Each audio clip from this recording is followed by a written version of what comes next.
Well, welcome, everyone. I'm Ched Myers, co-author with Elaine Enns of this book, Healing Haunted Histories. Was published almost 2 years ago now. And we are beaming to you from Southern California, traditional land of the Chumash. And we're delighted to talk a little bit about the next upcoming online book study. I believe this will be the fifth one that you have done, Elaine, that you've facilitated. And we're so delighted to be joined by Steve Taylor, who's calling in from negative 40-degree Tennessee.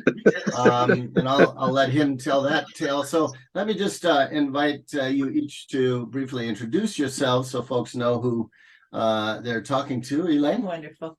Yeah, and thank you, Steve, for joining us, and for all of you who are watching. I grew up in Saskatoon, Saskatchewan, and I made a very fateful choice in my final year of college when I decided to go on Mennonite voluntary service to Fresno, California, a very long ways from Saskatoon. And I came to work with the Victim Offender Program, which is an alternative to the criminal justice system. And the work so grabbed me that I never left. So now it is 33 years later, and I am still working in the restorative justice field. And I am so very grateful for that call on my life. And Healing Haunted Histories and this discipleship of decolonization is at this point the culmination of my work in restorative justice. Thanks, Steve. You've been a longtime friend and colleague and collaborator in so many things. Tell folks who you are and how you're connected to this work. Sure. It's great to be with you all, Elaine and Ched. And I'm Steve Taylor, and I serve as a United Methodist Home Missioner, and I work with the North Carolina Conference of the United Methodist Church. I'm actually zooming in from eastern Tennessee, the traditional lands of the Cherokee, and I live in Robeson County, North Carolina, the home of the Lumbee tribe. I'm delighted to be here and delighted to be part of this. I engaged with Healing Haunted Histories about 1.5 years ago with Elaine. I think it was your second cohort. And honestly, did not think that I was going to do this. Our conference was helping to sponsor the cohort. Like many of you, I know, my time was limited and my life is full. And so I thought, oh, geez, I just don't have time for such a journey as this at this point in time in my life. But because Elaine and Ched are such dear friends, I felt compelled to engage, probably out of loyalty and Blind loyalty. Yeah, just a bit of embarrassment because we probably didn't have as many people initially sign up as what I thought. That grew over time. But so I have to say, it began a journey that has been one of the most remarkable journeys of my life, and frankly, has engaged me in a work that will continue throughout the rest of my life. It has been an amazing, incredible journey. It has transformed my life, my wife's life, Cheryl, and has really engaged us in new ways of ministry in the world, and meeting incredible friends along the way that we would not have otherwise shared our lives with and had them share their lives with us. So I can tell you it's been one of the most life-giving experiences that I've ever had. So I'm thankful to be with you all. Thanks, Steve. And can I just add, Steve, for me too, the folks that I have got to meet through these study groups and workshops, and just hearing their wrestling and their questions and their, struggles to take responsibility of what they carry in their story. And of course, that's what I'm trying to do. The narrative of the Healing Haunted Histories book is my family narrative, and how Yes. I have wrestled, and Ched marrying in to this family community. How do we take responsibility for our complicity or Yes. implication in decolonization? How do we do that work? And just the folks that have joined these studies, I am encouraged by how they are struggling to do this work and the work of reparations. Yeah, that's right. So we are in this conversation. We are three white settlers committed to a discipleship of decolonization. And this volume is the sort of architecture for doing this work. We'll talk a little bit about it in a minute. This book will be available at a 40% discount to participants in the study group. Let's get to it. We are having this conversation on December 23rd, 2022. It is the last day of Advent before we enter into the Christmas cycle. And this is year A in the ecumenical lectionary, meaning it's the year of Matthew's gospel. And so many folks have been spending time with Matthew's nativity story, which opens with an entire chapter devoted to a genealogy, a very unconventional genealogy, to be sure, but nevertheless, Matthew, as an early Jewish follower of Jesus, felt compelled to explore deeply into his people's heritage and to his ancestry, as would many indigenous people, in trying to make sense of the present and give hope for the future. So we start with that acknowledgement that we are disciples of this sacred story, which is rooted in family history work and in a commitment to God's dream of justice for everyone, particularly for the most marginalized. So, Elaine, thinking of that, how did you come to this work? There were many stepping stones that got me involved in this work, but really the seeds lie in the experience of three teenage girls. And the first one occurred exactly 104 years ago in December 1918.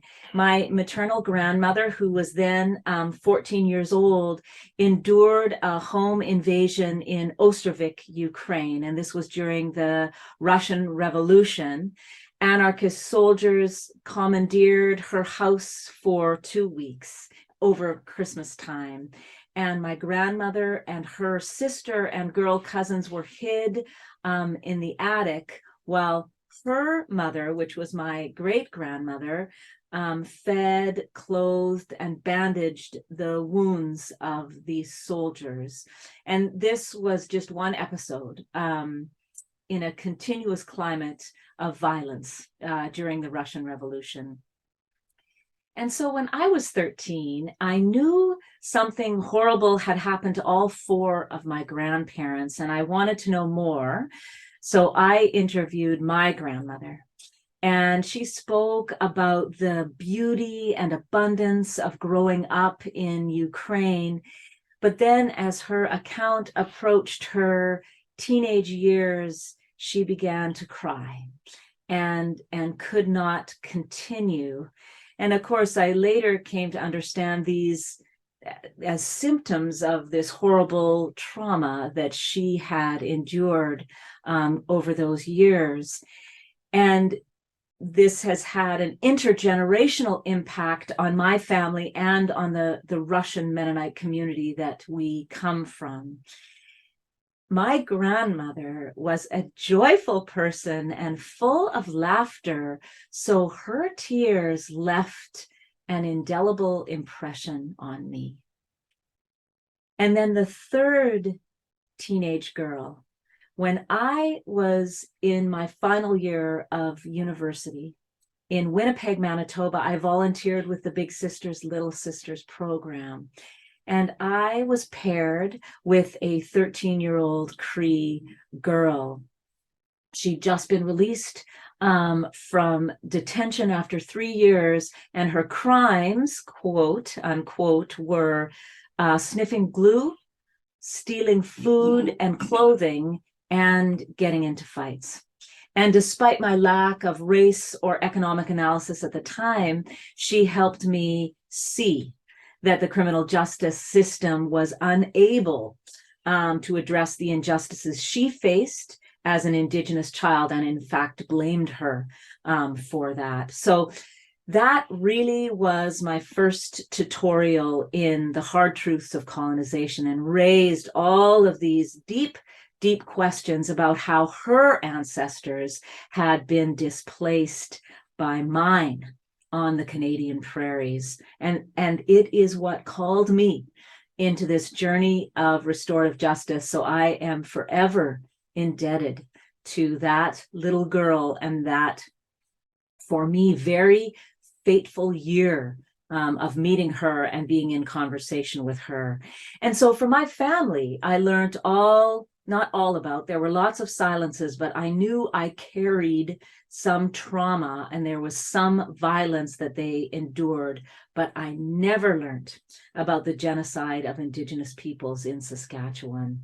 So I really do feel that those three experiences kind of laid the foundation for me to wrestle with decolonizing the narrative that I inherited from my Mennonite community. And this eventually led to the writing of Healing Haunted Histories.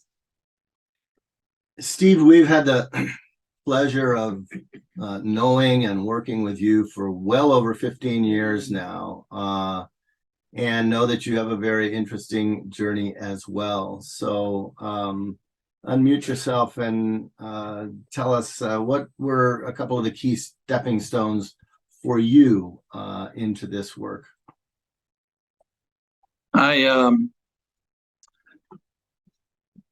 I love that you began the conversation, Ched, with talking about the genealogy of Jesus, because one of the great parodies, of course, of the genealogy of the son of David is that Jesus is not really a son of David.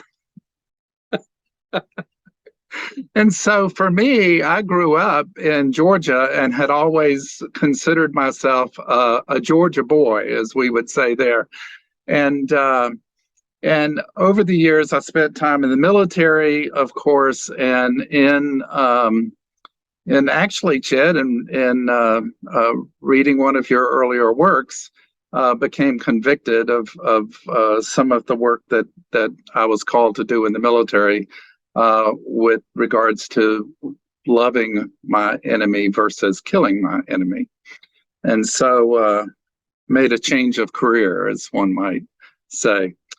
In this particular journey of Healing Haunted Histories, one of the great wonders of it is that I found out that as a Georgia boy, I'm not really a Georgia boy, and learned that our original settlers began life here on this continent in the early 1630s, and through 2 land grants given by the Crown, began farming in the area down on the North Carolina coast. I live among 45,000 Native Americans known as the Lumbee tribe. What I did not know was that my early settler ancestors were engaged in violence against the Chewanoak Native Americans of eastern North Carolina and the Tuscaroran tribe. And remnants of those tribes actually went south and west and settled in this place of the Lumbee River.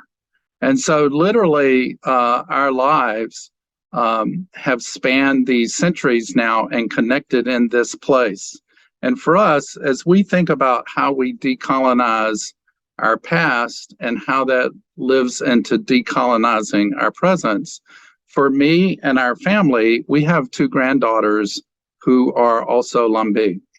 And so in their bodies, they carry the realities of both violator and violated.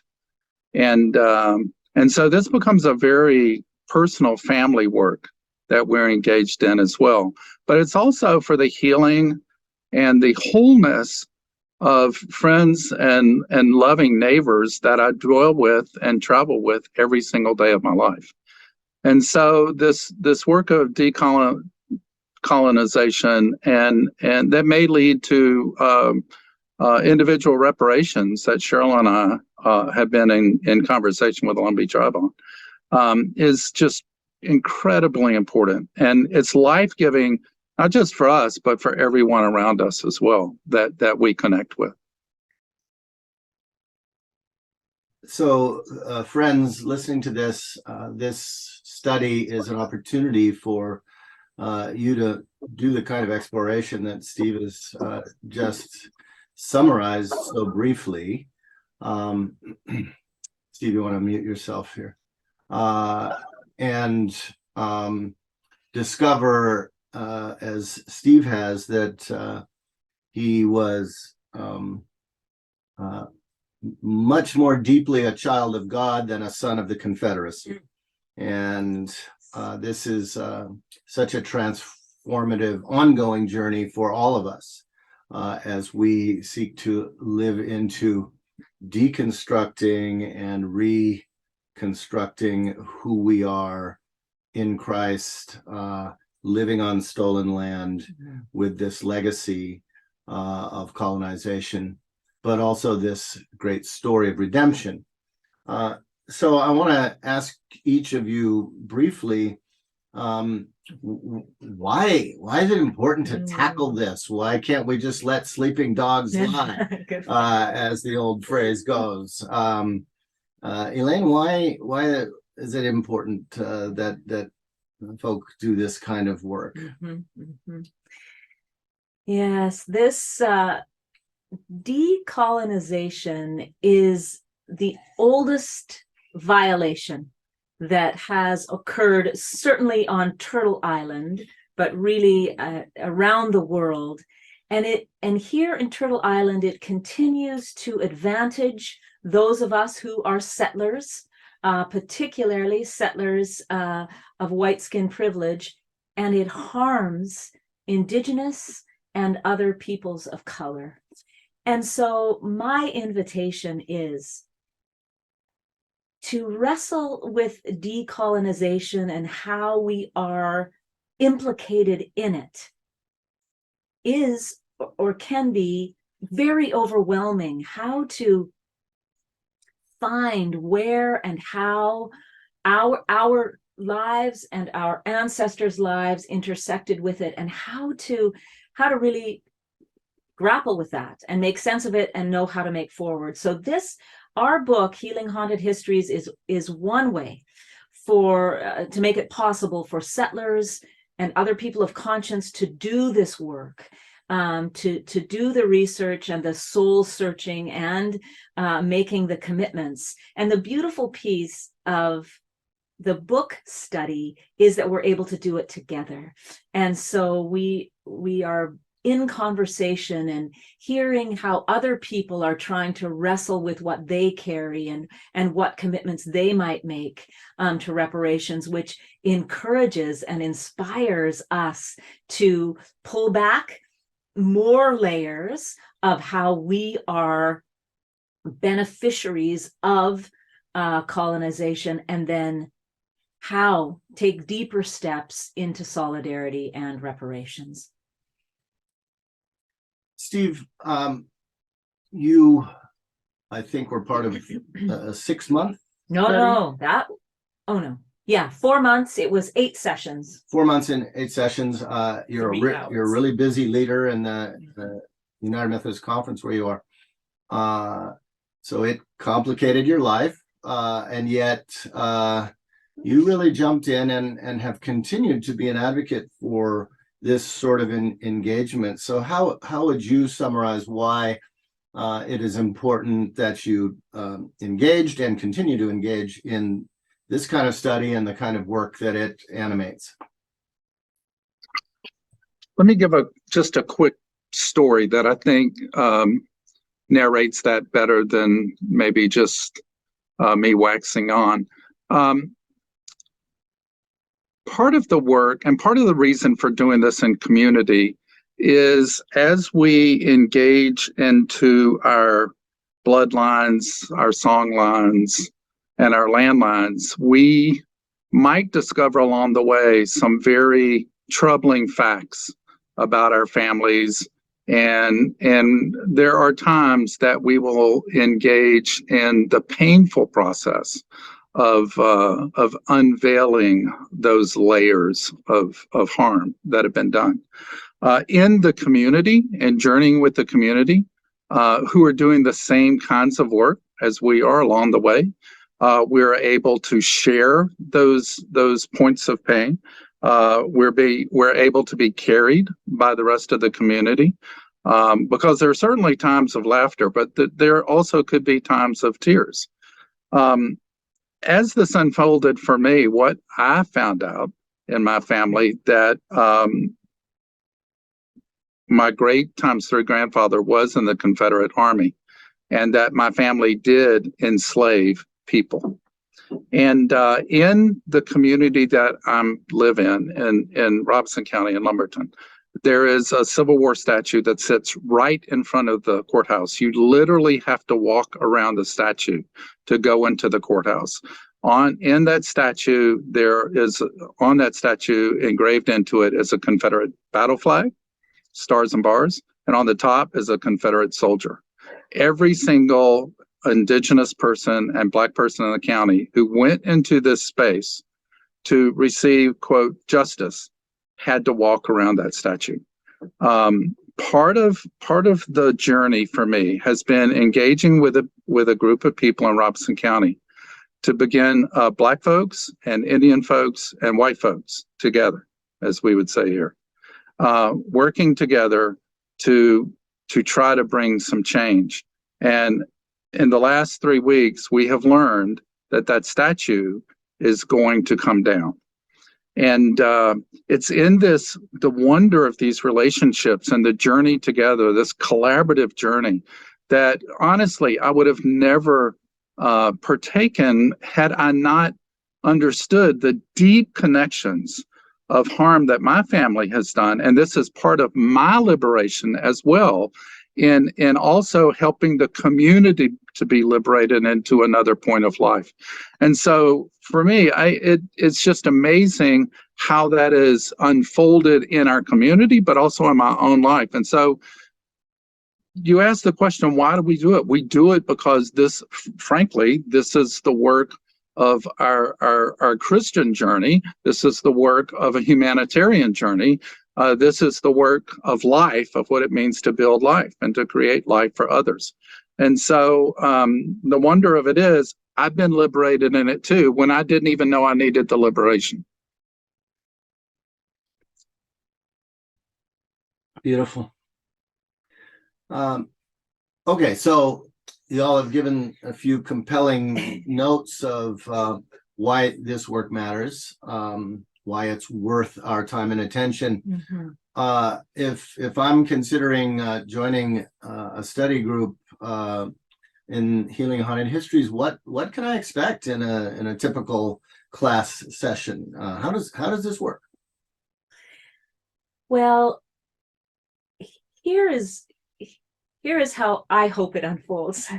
I hope that folks are able to get their book, purchase the book a number of weeks ahead of time before the study begins, and that you're actually able to read the introduction, all that. Don't miss the preface. Don't miss what did June Lorenzo write? What's that called? The foreword, all the way through to the end of chapter 1. And then at our first meeting together, and this is how all the sessions go, you're assigned about a chapter of reading in preparation for the session. And then the session begins with an outline of the key concepts of what, and usually I use a PowerPoint because I think visually it helps us also understand and look at things a little bit differently. So we start with 20 to 30 minutes of a PowerPoint that is pulling out the key concepts, and then folks go immediately into their small groups for about 45 to 60 minutes. And at first it's like, oh, that sounds way too long, but boy, I hear every time, yeah, Steve knows you need more time, because that is the time where you all share with each other, and it's a small group. It's, depending on numbers, maybe 4 to 6 people. And there is so many stories to share, or so many questions, that time actually goes quite quickly. After small groups, we either come back all together to kind of report out of like what the learnings were, what the ahas were, or sometimes we meet with another small group to hear the different wrestlings there. The purpose of all of that is, again, to Chad and I use in the book that we have to peel back the layers of the onion. We have to just keep having the courage to go deeper and deeper into our understanding of how we are entangled in colonization. And so that is the purpose, to have more conversation together. And then we have a time where we're all together, where we share, ask questions of clarification, or tell a particular story. And one of the things that I always want to include, or am committed to including, is some sort of body prayer or music, because this is a book study. So we are reading intensely, we are doing research, but it's not just about head knowledge. We know now that we store all of the traumatic and ecstatic responses in our bodies. And so we have to figure out how to integrate what's going on in our heads with also what our body is knowing and experiencing. And so we always do some sort of body practice that I've apprenticed myself to understanding how this is stored, trauma is stored in our bodies. So how to release that. Steve, or would you? Yeah, Steve, you've both participated in this process and helped lead groups yourself. What stands out to you as important elements of this process? I think the fact that we're doing it in community and allowing our lives to spill over into one another, we begin to form one another, and the struggles or the experiences, the newfound knowledge that others are engaging, it begins to help form the work that we're doing ourselves. And so in this communal process, we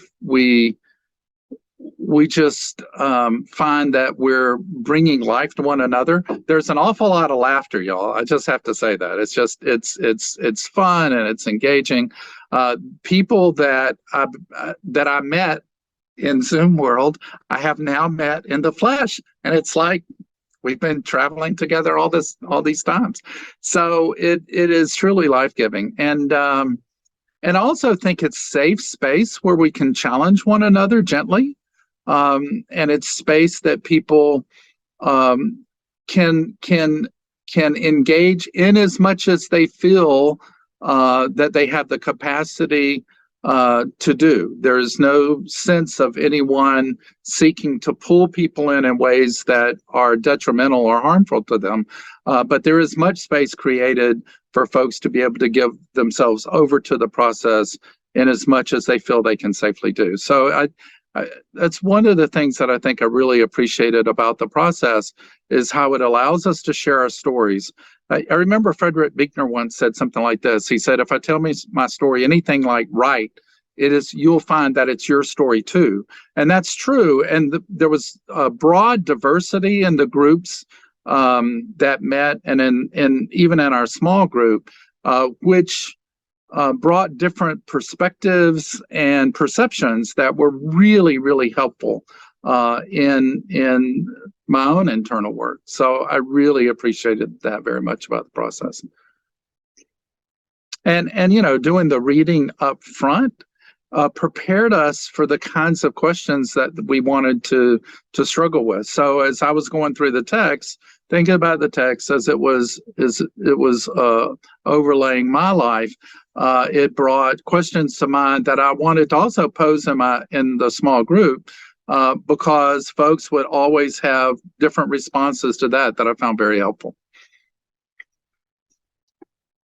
One of the things that I have found astonishing as I've watched these study groups unfold is this is a really intense process, requires a lot of commitment, and yet folks in the evaluations always said, we wish we had more time. They weren't bailing out halfway through. They wanted to go deeper, and that's a testimony to how truly engaging this is. But what do you hope will be accomplished? I'm mindful that as we sit and have this conversation, Steve is in Tennessee, snowed in, iced in with a historic freeze, a sign of climate crisis.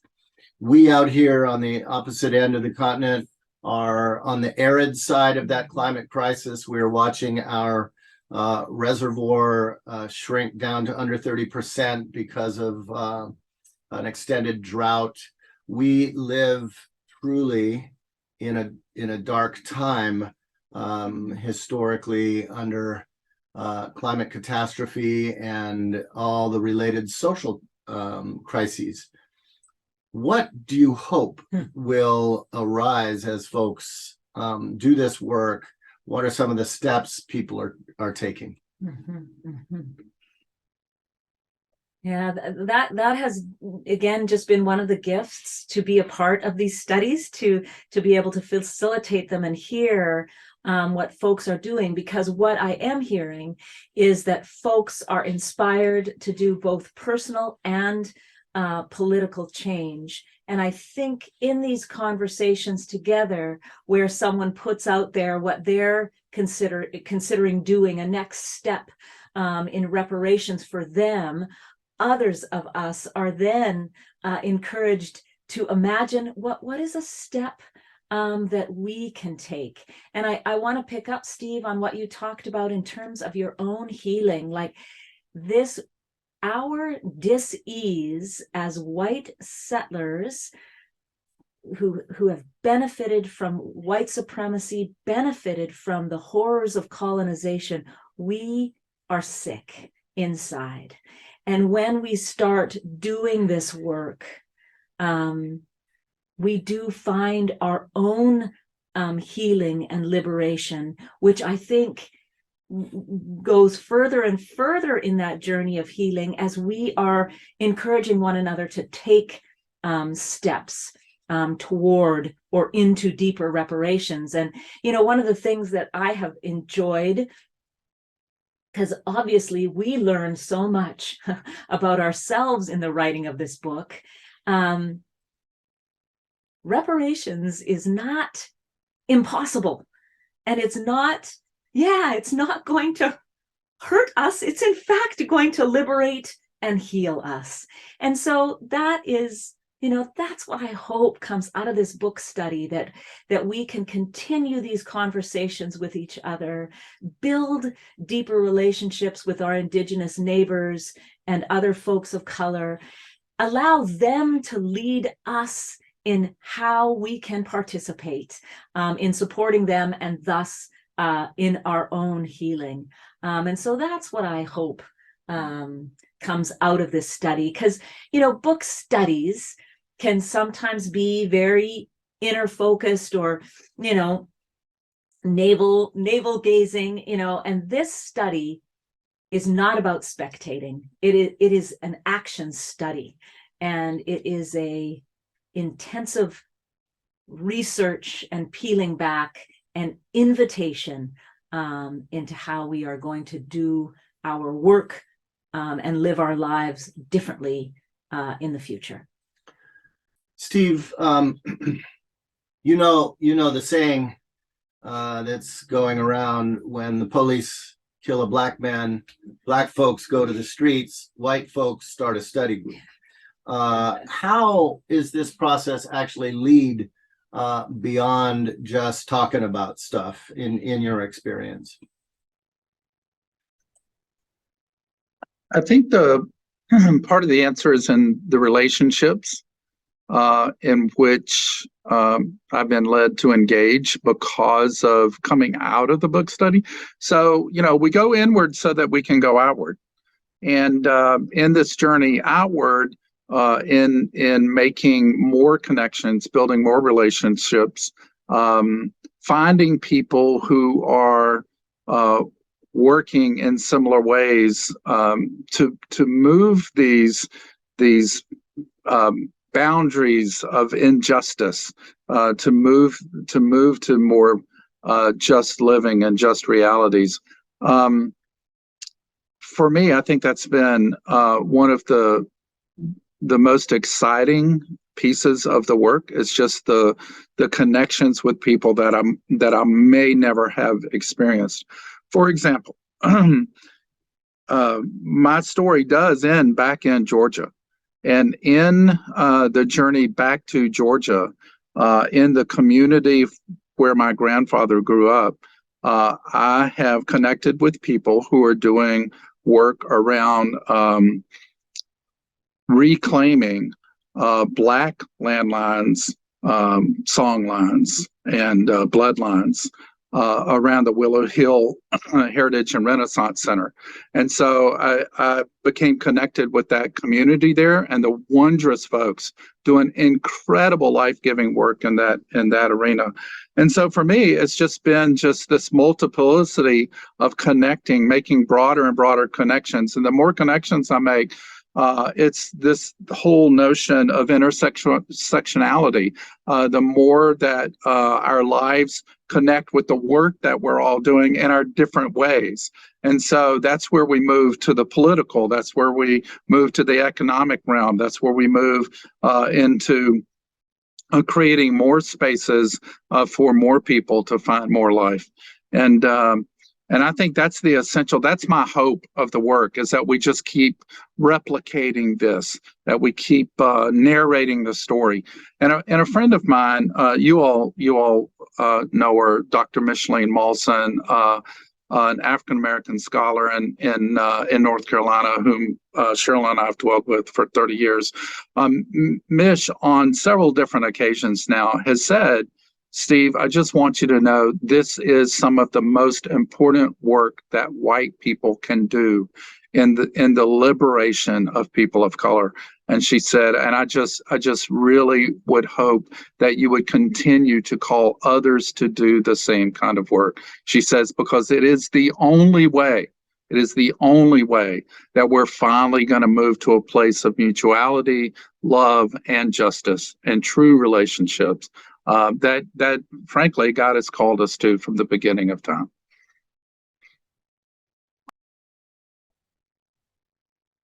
Well, I want to thank both of you for taking time on this last day of Advent. As Steve freezes over in Tennessee and we continue to dry out uncomfortably here in California. Yeah. We want to encourage you to look at the details below this video. Thanks for listening about how to get involved in this next study group. And we hope to see you going forward. Elaine and I have learned a great deal from the man who wrote the afterword to this book. Harry Lafon is former chief of Muskeg Lake Cree Nation up in Saskatchewan, Elaine's home province, and he has become a friend and a mentor to us. And we've gotten into the habit of talking to Harry and his partner Jermaine on by Zoom on the solstices, summer and winter, because that's a very important time for Indigenous folk. And Harry and Jermaine have shared the traditions around that. This winter solstice, they were snowed in, just like Steve is. But Harry talked very excitedly about a project he's involved in which he is bringing the Indigenous tradition of talking circles to political spaces, to city councils, to provincial government, to try to get past polarization and adversarial politics. And he's so excited that this deep tradition can bring some healing and some movement forward to our settler institutions that are so deeply mired in alienation. And that got me thinking, this book study is a process. It's a circle process in which people speak from the heart, people speak from their context. We're not just theorizing, we are actually listening each other into speech and action around a discipleship of decolonization. We hope that you will join this next great opportunity online. Elaine, you want to give a final invitation? I just want to say, friends, please join us.